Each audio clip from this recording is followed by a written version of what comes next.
As the General Assembly inches toward a special session next week to revise the state budget, there's concern among a lot of folks about additional spending cuts and that those cuts may be growing. Especially among hundreds of parents of adult children with intellectual and developmental disabilities. Chief Political Correspondent Mark Davis joins us live with the latest on this story. Hi, Mark. Hi, Ann and Darren. Good evening, everyone from the Hartford newsroom. Yeah, they came out in pretty large numbers to make sure that state lawmakers keep them in mind when they make those cuts to the budget. We need your support. We need you guys to put families first, please. Thank you. Thank you. Democratic leaders heading into their closed-door meeting to discuss revising the recently passed state budget were barraged today.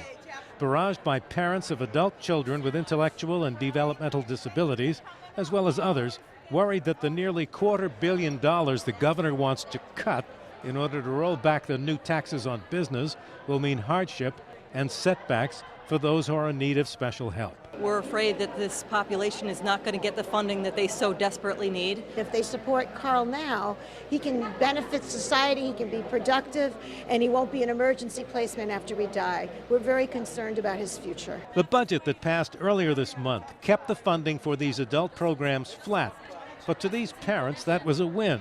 Now they believe that budget revisions would mean big setbacks for their sons and daughters. They will not receive supports for employment. They will not receive day programs, and they'll essentially be left with nothing to do but sit around at home. And that, according to these parents and experts, would lead to regression. Bad for these individuals and probably more expensive in the long run.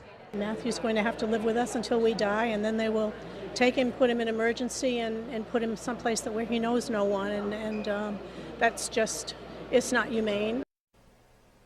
Now, the governor told me last week that this can be worked out. As a matter of fact, those are the exact words that he used, that we can roll back these proposed business taxes, and we can make sure that these folks get the services that they need, but there's been no explanation about how they can do that in this $40 billion state budget.